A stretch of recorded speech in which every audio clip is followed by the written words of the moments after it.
Hey guys, and welcome back to another video. Unfortunately, not on the water due to lockdowns and cooler and wetter than normal conditions, or well, no, spring conditions. Let's just go with that. We haven't really been able to get out on the water since that last video, so sorry about that. But a lot of things have been happening with the channel. So first and foremost, I'm gonna grab a beer from a holder and say cheers to you guys. We crossed 1,000 subscribers. Absolutely amazing. Thank you guys so much for making this channel what it is. I love making these videos for you guys. I love doing this stuff. I love being out on the sea and exploring. So thank you so much for all you guys and girls that have made this channel what it is. I can't thank you enough, so cheers to that. That's probably not allowed on YouTube, but whatever. So we'll put that there. So a couple things. Like I said, this year, because we made it to 1,000, I was able to get myself some of these nice little buffs. So if I see you out there, and I got a couple of these kicking around, so I might take these on trips with me. If I see you guys out there, make sure you stop in, say hi, you know, show that you subscribed or whatever, or subscribe over there, and I'll see if I can hook you up with a buff and stuff like that. So other than that, guys, just thank you so much. I'm going to try and work on a couple of the things, but for now, it's small, you know. To make this a video, what I think we're going to do is, in these times where we can't get out on the water and we can't go use our beautiful sea-doos and stuff like that, what do? Research. So I'm going to show you what I do in the off season on the computer to look up places that I'm going to try and explore this year. I got a couple websites and stuff like that I check out, so maybe it'll help you guys plan your trip. So let's head inside and log into the computer, and we'll go from there. I'll show you what I'm using. So let's get going. All right, guys, we've made it inside. We're in front of the computer. This is where I edit all my stuff for you guys. So a little bit of you left. So what I'm going to do is I'm going to show you roughly 3 websites. You guys know them. It's going to be Google Maps, just for a general review of what we look for. Then I also have a new app that I found called FishON, which is kind of cool. I'll show you that one. And then the real one I want to show you guys is the Crown Land map, and how to kind of find where you can go for Crown Land and places like that. So the first page we're looking at here is your classic Google Earth, you know, kind of rundown and stuff like that. I like it because it kind of lets me sit in and zoom in around on places.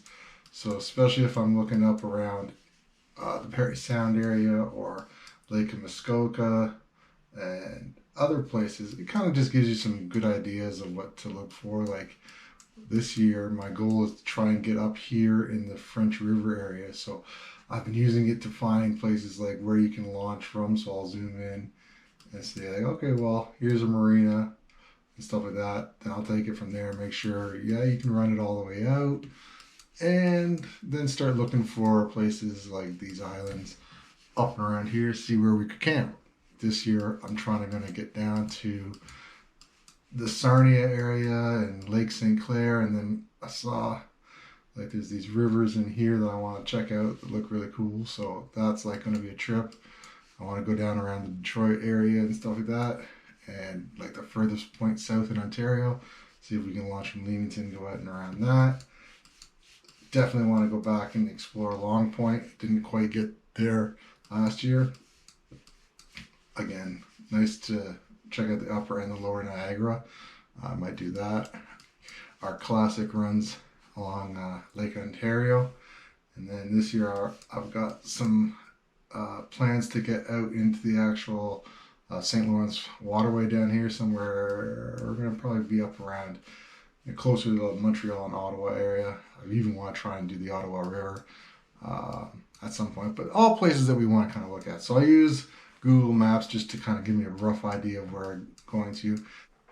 Alright guys, so I was watching some YouTubers and they were talking about, you know, on the fishing side of things. I'm not a fishing channel. I like to go out and do it and have fun, but it's not my, I'm more into the exploring and stuff like that. But this website is absolutely amazing. So let me zoom in here. The reason why I like this is, besides the fact that it shows you like what fish are in what lakes and stuff like that, like you can see there's all these you know, water bodies and stuff like that. But see if I can zoom in a little bit better here. Let's come in around here. So like places that you can't fish, you know, things like that. Up in here, little lake, you can fish and it'll give you a breakdown.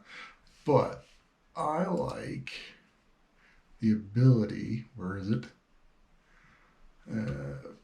Fishing access points. So if I click on this, you'll see on the map, it will place boat launches for you that are open to you publicly. So like places like, look all up in here, you can go all these boat ramps. Up in here, there's a boat ramp here. Launch right there. Come up near Perry Sound, there's launches all around Perry Sound, Miller Lake. So launch off of Killbear. Another one up here. So this has been an absolute amazing little find to help kind of plan out where I want to launch. So like down here, this is Gravenhurst.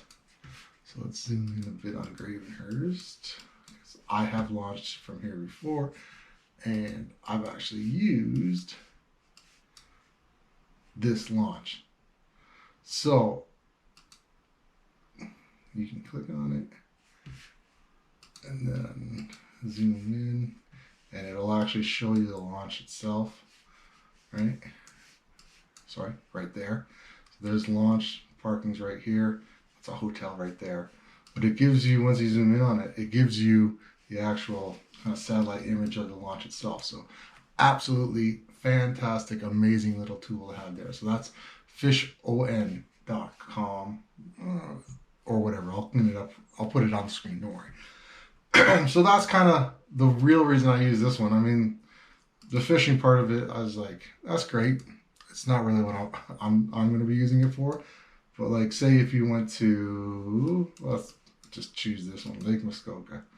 Over here, it'll give you your depth or your surface area, your maximum depth, average depth, you know, who it falls into, the regulations of it, what licenses you need.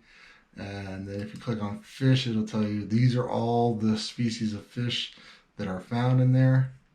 And you know, last time they reported them, seeing them. So that's a pretty cool feature as well. So if you're fishing, hey, here you go, guys.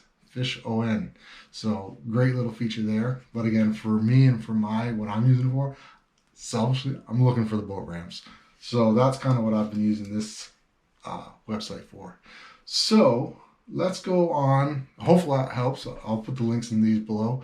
But let's go on to the last one, which is about the Crown Land. So I'll show you how I've been using that to try to find places to go explore and being able to camp on the water and stuff like that. So let's click over to that website in a second. All right, guys, we're back, which we really didn't go anywhere, but you know what I'm saying. Anywho, so this is the Crown Land Use Policy Atlas.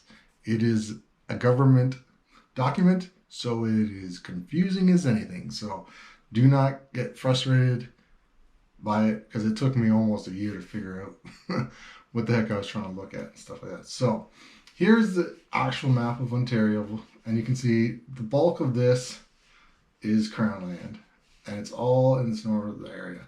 You can see down here in southern Ontario, there ain't much Crown Land. So let's start zooming in. Kind of where I normally play around, just because it's easier that way. It is a big document, so it does take time for it to actually load, so you got to be a bit patient with it. There we go. So, okay, this is where you get to see how much is public and how much is private.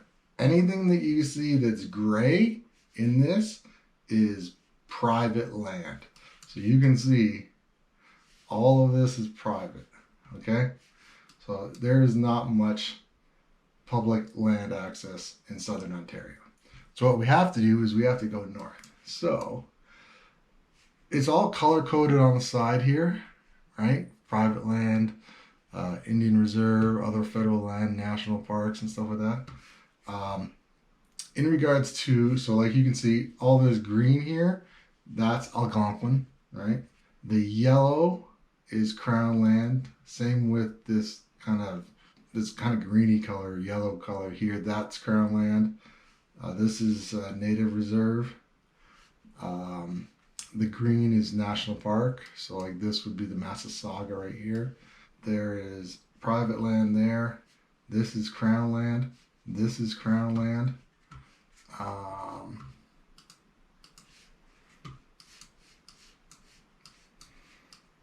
So here's Franklin Island, a little bit better way to describe it.